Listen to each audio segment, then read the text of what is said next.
Hello, Sam. Hello, Rocky. Just in time. Good morning, everybody. Welcome back to another episode of Coffee with the Critters. Yay. I'm so excited to be here. I think March, we're going on 4 years of live streaming every Sunday morning at 9 a.m. Eastern, unless travel or guests in different time zones affect that. So, yay. Thank you. Anyways, for those that may be new, hey everybody, hey Amy, hey Susie. For those, and talking about Rocky this morning. For those that may be new, my name is Lara Joseph, owner of the Animal Behavior Center. We're an international educational center where we teach people across the world, empowering the lives of them and the animals in their care, and we do that through our live streaming services using positive reinforcement and applied behavior analysis. Hey, Glorian is Glorian from Taiwan, says, won't miss this episode. Good. I hope I give you guys everything you want to hear this morning. And I've been up for 3 hours sitting here saying, okay, where do I start? What do I talk about? Behavior. Hello. That's Sam. Hi, Sam. It's not about you today, Sam. Really? Hello. Hi, Sam. I am trying to teach him to say, I know you're there. Hi, Sam. Where do I begin with the story of Rocky? So, Peekaboo Rocky's in the picture on the right. So, Rocky is our 20-year-old Moluccan cockatoo that I adopted over 12 years ago. I was fairly new to birds still understanding them, their intricacies. Even before Rocky, I'd already had Rico, I had Murray. I knew I wanted a Moluccan cockatoo. I was starting to become extremely interested in birds. And before Rico, I knew absolutely nothing about them. I didn't care for them. I had no interest. I guess I had no respect for them. And that lack of respect came through lack of education and knowing and learning better. I had recently been to a zoo helping them work with numerous different animals, and they were just like, the toughest ones are the birds. They're hard. They said they are hard for us to understand. And that's why, I love working with all animals. I like to focus on applied behavior analysis with all animals to show people the power of behavior change and how it works and how it teaches you an understanding of the animal. Anyways, that's my fascination with birds. They are the apple in my eye because they are the most intricate, complex animals I've worked with, and I love working with them. They complicate the hell out of my life. Hi, Sam, and I love that complication. So I had two birds. Hi, guys. I had two birds, and I really wanted a Moluccan cockatoo. The more research I was doing, the more I found all these Moluccan cockatoos. A good percentage of birds filling the rescues are cockatoos, but definitely not the most. Hello. And a lot of them were Moluccans. And then I started digging deeper and finding out how much a lot of cockatoos are really, hi Sam, are prone to feather destructive behaviors and mutilation. Hello, Sam. This is all I know about Rocky's previous life before me, is that he was 8 years old. At least that's what it says on the paper. He was 8 years old. And hi, Sam. He lived in a house in a suburb of Toledo, and with a man who had a Rottweiler. Are things starting to connect here? I had heard the man had been in and out of help for some mental issues, and then he decided to move and left, emptied the whole house except for Rocky in his cage. Hello. Left everything except for Rocky in his cage. The mother and the daughter, which were older, came over to check on the house and saw that Rocky was still in his cage. So they called in a rescue. The rescue came and got him out of the cage. I was told at that time that the mother and the daughter were like, this is a very aggressive bird. We won't touch him. And they even went to the kitchen and stood behind the door while the rescue got the bird, Rocky, out of his cage. Hi, Sam. Hello. So then he went to the rescue. And he was at the rescue, but before I knew of Rocky and the rescue, I was already looking at Moluccans. And I remember looking at a Moluccan named Fruit Loop under the age of 1 that had been purchased and already rehomed. So I was just like, whoa, I need to take a step back, because that's pretty intense under the age of 1 year old that you're already rehomed. And I knew enough at that time to say, I may need to dig it a little deeper here. So I ended up seeing Rocky coming through with the rescue. And I was just like, who is this bird? And they're like, oh, he's just newly into our rescue, blah, blah, blah. And I was like, what do I need? Tell me more about him. So I ended up adopting him. And boy, I always say he's my favorite mistake, because talk about complicating the hell out of my life. I thought I did that before. I just added it times 10.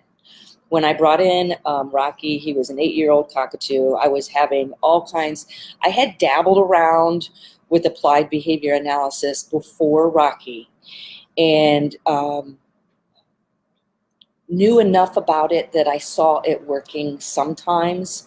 I was using it primarily just for teaching husbandry behaviors and tricks.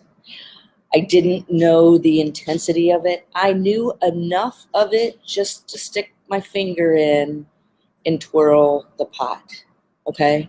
But then here comes Rocky, and some behaviors were pretty intense that I didn't understand how to work with or wasn't sure. I knew enough about applied behavior analysis to figure out that some of these behaviors were reinforced, unknowingly reinforced with attention from people, okay?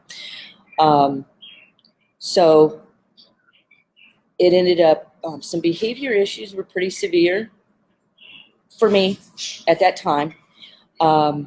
He had some abnormal repetitive behaviors. He is the reason I started digging into understanding abnormal repetitive behaviors. And those of you in the projects and the memberships know that that is the main mission behind where I'm at, to empower the lives of animals.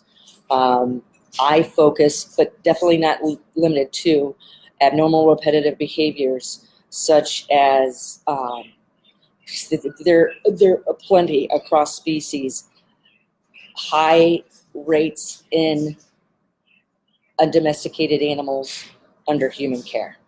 Abnormal repetitive behaviors, which a lot of times, most of the times, are dealt with the inability, lack of choices in their environment, lack of control over their environment. It gets deep. It gets a lot deeper than that. And then we could get into separation anxiety, which is huge in the companion parrot community. A lot of people are unknowingly dealing with separation anxiety within the companion community. These are social creatures, and I'm not here preaching because I do some of this too.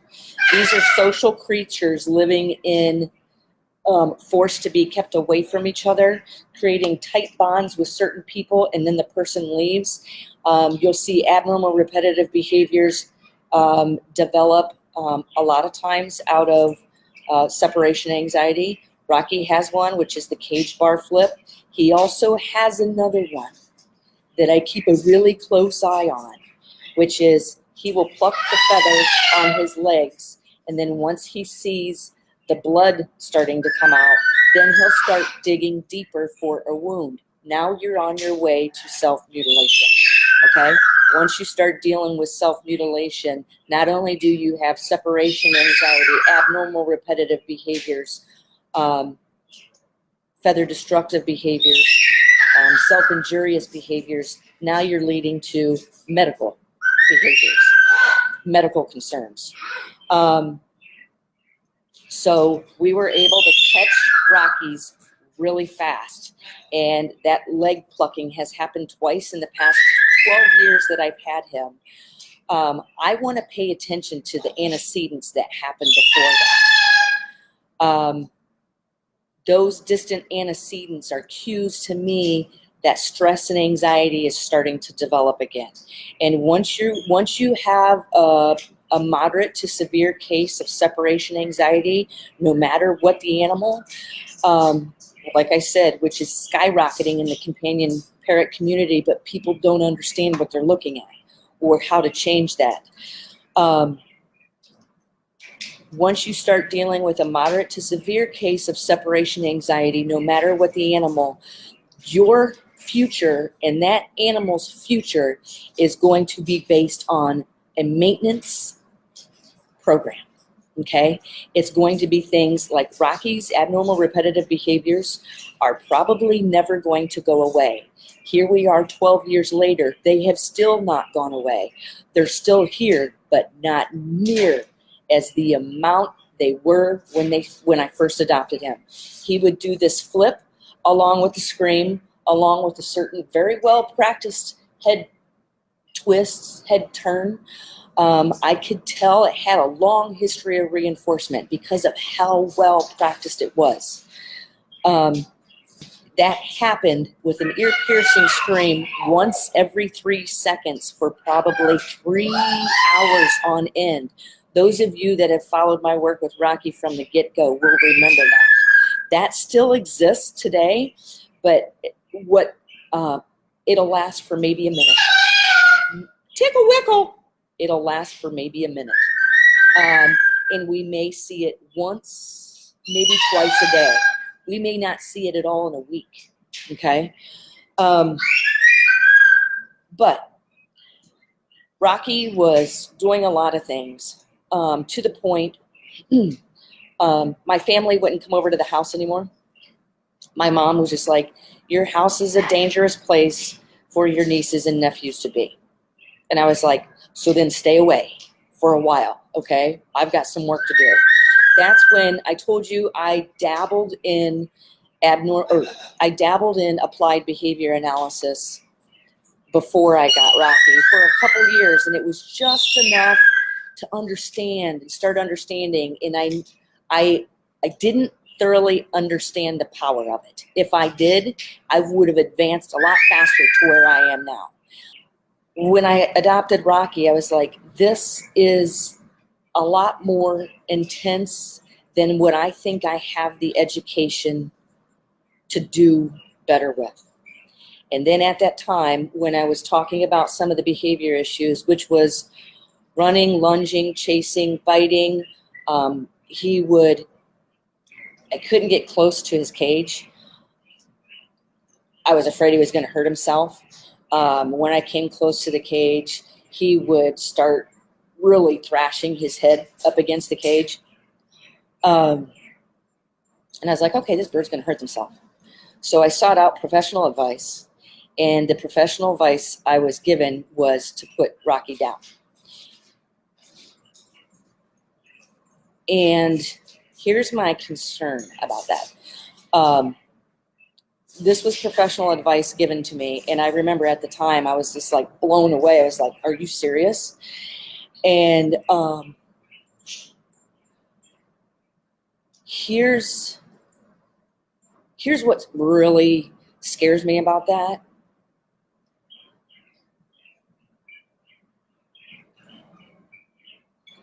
Is because totally did not think tears were going to come in this morning.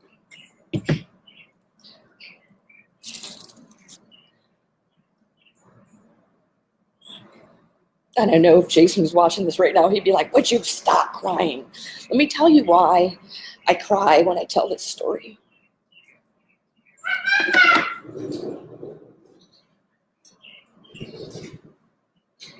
Because I never told the truth why I cry when I tell this story. Is because I almost did it.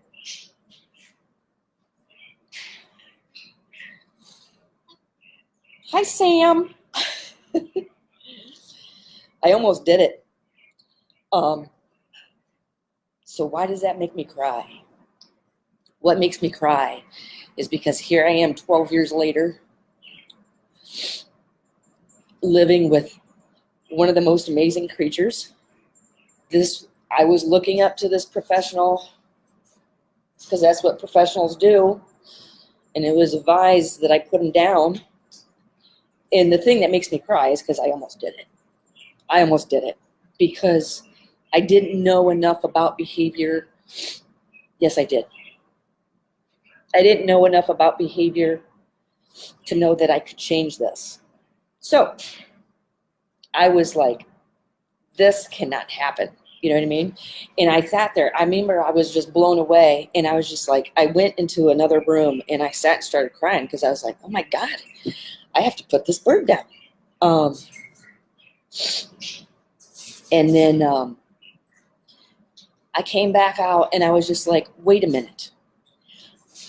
You know, I know enough about behavior to know that this is a bird that is being very manipulative, okay?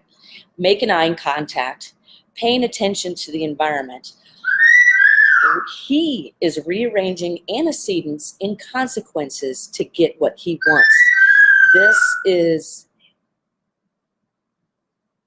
is a very manipulative animal. And I knew enough that manipulation is a sign of intelligence. And I remember saying, you know, I don't think so. I think what I'm seeing is learned behavior. Rocky wasn't hatched this way. Rocky was not hatched this way, okay? I could tell by his interactions, he was manipulating his environment to get the consequences he wanted.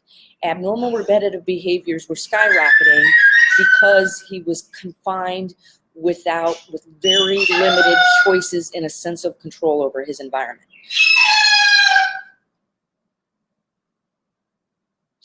So,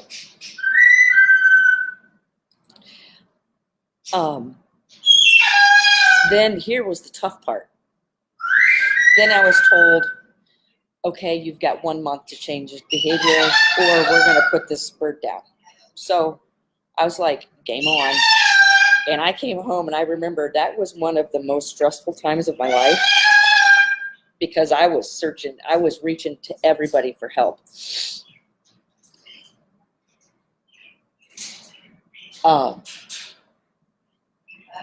And I was contemplating diving a little deeper into applied behavior analysis, and that's when I jumped.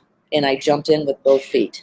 And I did it for no other reason than this dude on my screen. That's how it started. And then I remember my studies were tough. That was very stressful on me. But the main motivation and reinforcer for why I jumped in as fast, as hard as I did is because I wasn't getting enough information from the outside community that I needed. I paid a lot of money for my education. And all my master's levels classes in applied behavior analysis had not a darn thing to do with animals, not one case study. It was all with people.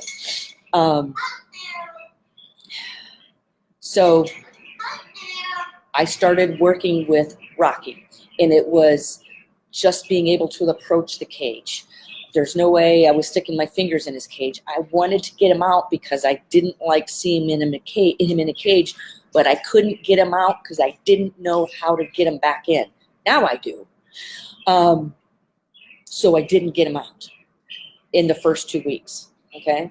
So his timeline is shrinking, and I remember I would cry every day in another room, but I would come out and I'd be like, Rocky, you have no choice. You need to get out of this cage.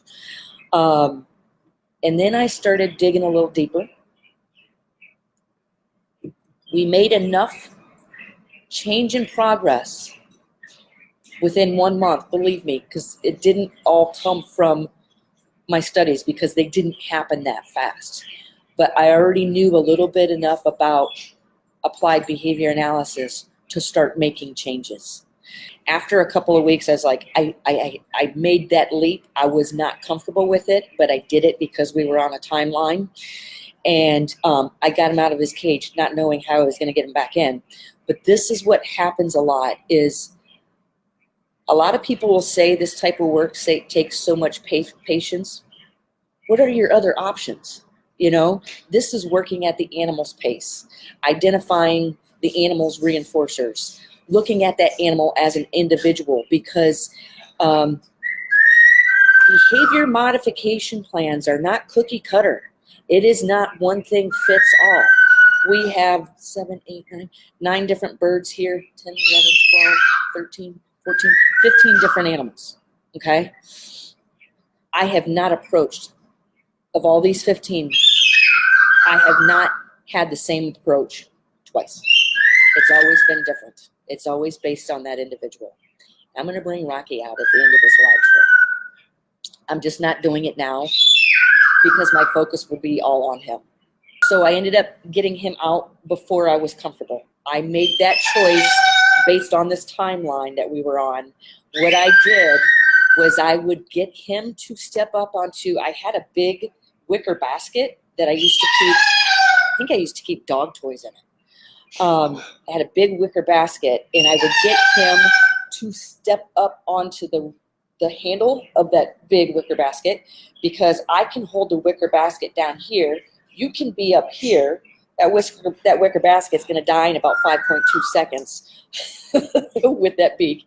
But it was a way for me to move Rocky, and this was me using environmental events to control behavior. I needed to control Rocky's behavior. I knew he could fly, and I knew if he had the opportunity, he was going to fly at me and bite the crap out of me. I knew that through behavior I saw inside the cage. The animal is behaving based on what it knows, what it has experienced. So the whole 2.5 weeks in the beginning, I'm training him through the cage, target, recall. I'm training him to do all kinds of things I need him to do when he comes out. I'm teaching him. You've never seen Rocky? You're going to see Rocky here in about a half an hour. I'm teaching him all contingencies he needs to understand for me to continue working with when he comes out of the cage. Contingencies meaning, if I do this, then this happens. If you do this, then this happens. So that training was happening inside the cage. Okay? And in the meantime, I am starting my master's levels classes in applied behavior analysis. I did it for, at that time, no other reason than Rocky. This was more than me just dabbling in applied behavior analysis, okay? I say that. I went back to school because a life is now depending on me. And I am very passionate and very adamant about people giving advice that may not understand the extent If you're going to stand up there and give advice, know what you're talking about. You know why? Because people are listening. And if you only know enough to dabble, you can do a lot of good, you can do a lot of damage. I had no room to do damage. So, and in the field of work that I do, lives are depending on me. That's why I take this very seriously. If I see somebody interacting with an animal that's using positive reinforcement, and you cannot use positive reinforcement all the time, but then they force the animal to go back somewhere, one of my eyebrows is going to raise. All right? Behavior is anything but easy. It's contextual. It can change in a heartbeat. It's all based around the individual. It's all based around the environment. It's based around, behavior doesn't lie, all right? Behavior is anything but easy. That doesn't mean you can't change it. You can, once you understand how. I could tell attention was a reinforcer for Rocky. Yeah. Anyways, I could tell attention was a reinforcer for Rocky. I could tell Rocky wanted to spend time with my husband. I could tell Rocky did not want me in the room when my husband was home. Behaviors told me that. And I remember, this is the problem with constructs and labels, okay? I could have easily said, Rocky hates me, okay? Tell me what hates looks like. Because I was sitting there thinking, Rocky hates me. And I was like, all right, well, that makes absolutely no sense. Because when I walk out of the room, when Freddie isn't home, when I walk out of the room, Rocky starts screaming. When I walk back into the room, Rocky stops screaming. And he's making eye contact. And what he's doing is he's manipulating his environment. So I was like, all right. So I walked out of the room again. Not 3 seconds out of the room, screaming started. Walked back in, stopped. So if this bird hated me, why does it stop screaming when it can see me? I'm not saying the bird likes me. What I'm saying is attention and eye contact were a reinforcer for not vocalizing. All right? I was paying attention to observable and measurable behavior. And then, so I was able, that's why I keep that crate. You know that crate that I carry Rocky in that is his convertible? That's because I was using that crate. That's the only crate he's ever had, and it's 12 years old, and he could destroy that in a heartbeat, and he hasn't. So I continue to use that crate because that crate he's familiar with it, and that crate tells a story for me. Because when I was using that crate is when I was advised to put the animal down. The crate still exists, and so does Rocky, and so do I, 12 years later. Okay, attention was a reinforcer. Here's me training Rocky to hang upside down. This was, I don't know, a year or two ago. Training Rocky to hang upside down on a Boeing with using attention as a reinforcer. All right? Then Rocky and I started blogging about all of my work with Rocky, and it may still be on my website. Dig deep. You're going back 12 years ago. And I was sitting there blogging all the time about, okay, all my emotions were in those blogs. Nobody knew who Lara Joseph was. The Animal Behavior Center didn't even exist. It wasn't even a thought. Coco. So I'm sitting here blogging and writing, and what I noticed were people were starting to read the blog. And I was just like, I am not a professional. I am just using what I'm learning in my master's level classes on a bird that is doing better. on a bird that I had adopted. And then my blog started attracting too many readers. Too many. I mean, I was like, oh my God, people are watching what I'm saying. It started attracting so much attention that you guys that know Kathy Hahn called me up one day and said, will you come speak at, I follow your blog, will you come speak at our annual event? And I said, no, I am not a public speaker. And they're like, and she told me, she goes, you have a story you need to tell. Other people want to know how you did this with Rocky. And I said, no. And she called me back the second year, and I said, no. And then she called me back again, and she said something that hit home. She goes, other people need help, Lara. You can help them. That's when I agreed. And I flew out to New Jersey, and I spoke publicly for the first time. And it was all about what I did to change Rocky's behavior. That's why I like working with different scenarios, because I learn from that. That's why I like working with an Amazon that has no eyes, a border collie that can't hear and can't see, a dog that can't hear. I learn from increasing complexities, and a lot of abnormal repetitive behaviors develop from lack of increasing complexities. And studies show that most captive environments fail on are what do I want to say? Are not providing enough challenges in the environment. Okay? Look at anything in a cage. I don't care how big, how small that cage. Look at anything in a cage. Their choices are limited. We can add choices back in through training. Positive reinforcement training is all about choice. I used to say all the time, and it used to be in my signature in my emails, positive reinforcement training puts choice back into the equation of behavior modification. When your animals have the option to choose, that empowers them. It's up to us to rearrange environment, understand, really truly understand reinforcers.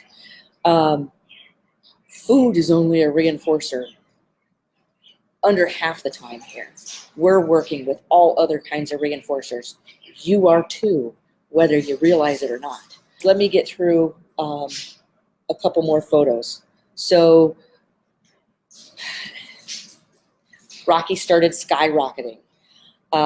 He was thriving. I was training him, teaching him to enjoy taking a shower. Let's work on your flight skills. I want you flying. I want parrots flying if they can fly, because that expends a lot of energy that if you take that away, you better find a replacement behavior, because if you don't, they're going to find one for you, and it's probably not going to be one you like. And if you're taking and some people do this very well. We have birds here that can't fly. I can't have every bird here flying. It would be a dangerous place for the other animals. That's how I pick and choose who can come and who can go. Sam can fly. He has no eyes. He has no idea where he's going. So I just make sure he never wants to fly. Rocky can fly. He's going on a commercial shoot tomorrow. He can fly. Rico can fly. Suki flies very well. Coco cannot fly. Murray cannot fly. Ollie flies beautifully. Cello flies beautifully. Willie flies beautifully. If they can fly, I want them to fly because they need to expend that energy. And I'm saying that works for me here in a very controlled environment. By this time, I'm traveling. I'm flying out at least once a month, giving a presentation, different places, and I'm starting to work with numerous animals. I'm getting a lot of experience through working with different species of animals that come in through a wildlife rehab center. I'm starting to talk to zoos. I'm definitely talking to companion parrot communities. And I told my husband, I said, people were wanting to fly into my house to learn. And I would let them. I'd bring them in their house, and we'd work with different animals. And I was just like, I need a center. I need a place where people can fly into so they're not flying into our house. And we can work with numerous different animals. And I remember him saying, he was sitting there reading the paper like this. He's reading the paper, and he goes like this. He goes, show me the money. And he puts the paper back up. And I was just like, game on. So I went out searching for a center. We found this place almost 6 years ago to the day. Next year, the Animal Behavior, no, that was 7 years ago. Next year, the Animal Behavior Center will be 6 years old. And I sat there and thought, what am I going to call it? What am I going to call it?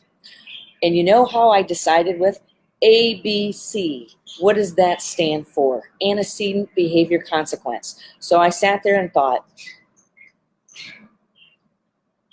Avian Behavior Center. And I looked at my husband, I was like, I'm going to call it the Avian Behavior Center. Then I'm working with all these different animals, and I said, no, I'm not.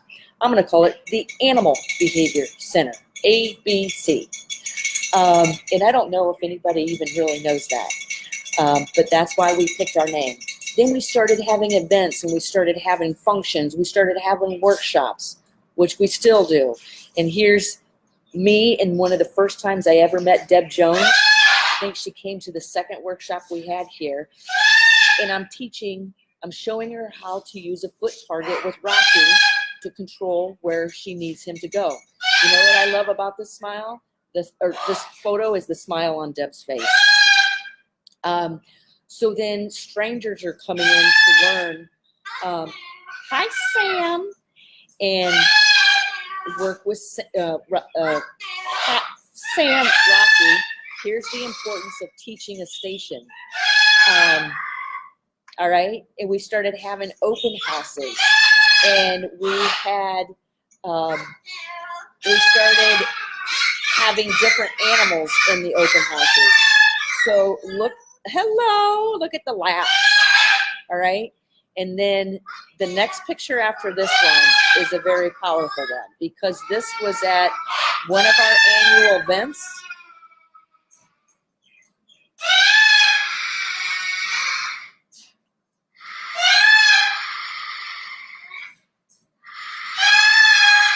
This was at one of our annual events. You're going to see, this is at the end of our annual event, and where I talk about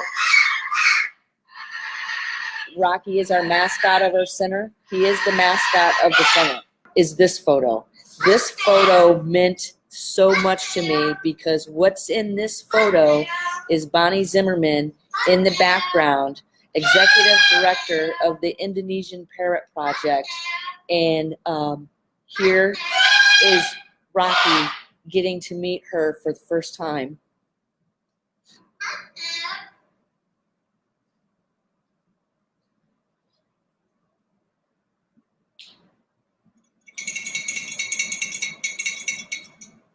Sorry, I cry because things are beautiful. I'm such a sap. Anyways, I remember my heart beating so hard during this opportunity, and that was because I was just like, Bonnie Zimmerman is in my center. I'm a big supporter of the Indonesian Parrot Project, and here's Rocky, this close to her. This meant the world to me, and I was so nervous. Okay, so here I walk out presenting a roller pigeon and Rocky. But the thing that was really cool was this. Everybody that was following Rocky's story and was here for the event, which was based on applied animal behavior, not just parrots, but they enjoyed it to this point. Rocky was thriving with all the attention and the interaction. And I have no doubt the house that he was at that left him behind, I guarantee you that house loved him, but they didn't understand what they were working with. Because as I started working with Rocky, and then I was able to touch him, and then I was able to pick him up, and I was like, this is a bird that has been loved.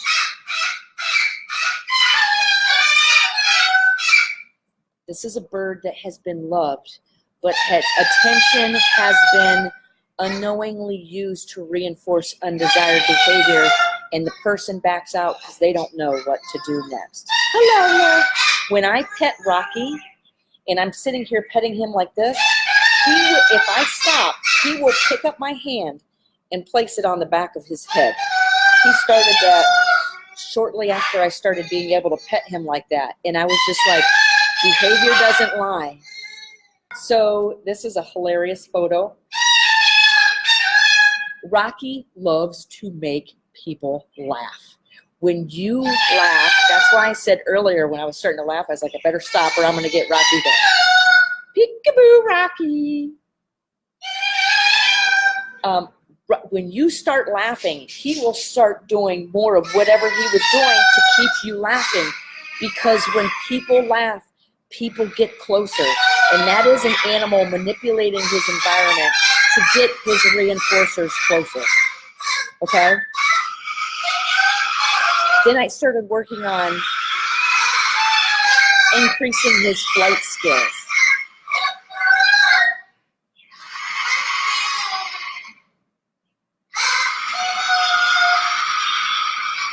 So, anyways, this is Rocky in flight, getting ready to land on the rafters in the center. He is a beautiful bird, a bird that was very misunderstood, an animal that was misunderstood. These were learned behaviors. I knew enough to know these were learned behaviors. If this animal can learn these behaviors, it can learn alternate behaviors where we can both do better together. And that's what we're doing here at the Animal Behavior Center. We do that through our live streams, our live stream services, and our workshops, Coffee with the Critters. This is a photo that I never thought I would get. That is Rocky and I putting our heads together. Here he is at another event, thriving. Look at the smile on my face.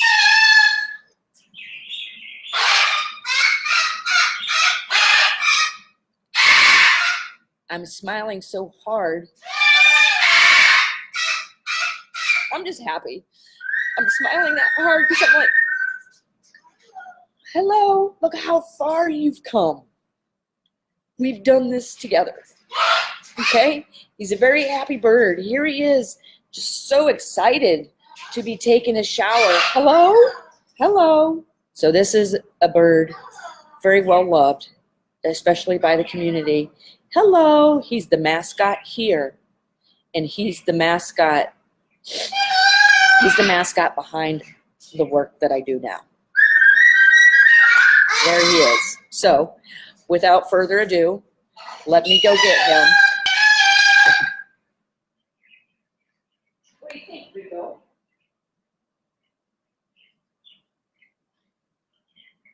Attention, it's a reinforcer, proximity, a reinforcer.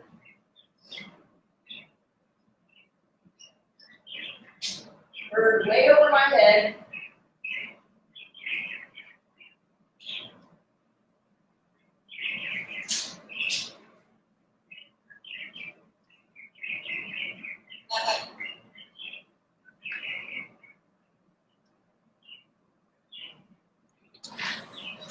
There's Sandy. Is your mom coming in to give him a shower or no? Okay. There he is. What do you think? What do you think? All those people are looking at you. Can you say hi? So Rocky and I take off tomorrow morning. His presence was requested in a commercial, and I'm doing it. I gave them every reason why I didn't want to do it.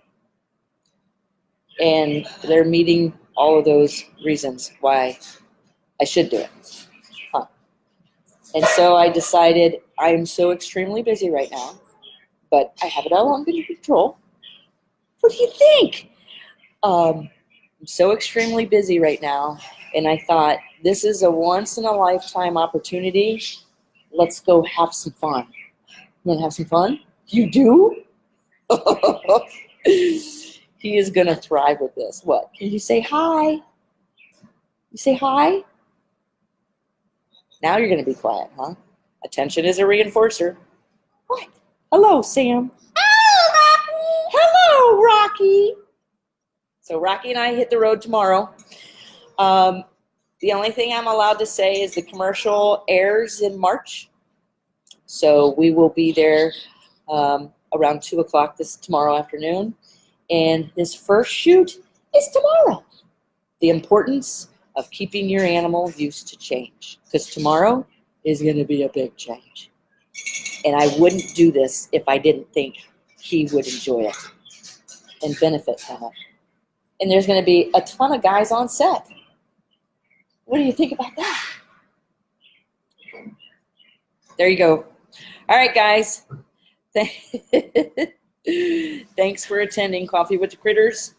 I got to go get him packed, me packed, and get ready. And I will see you here soon.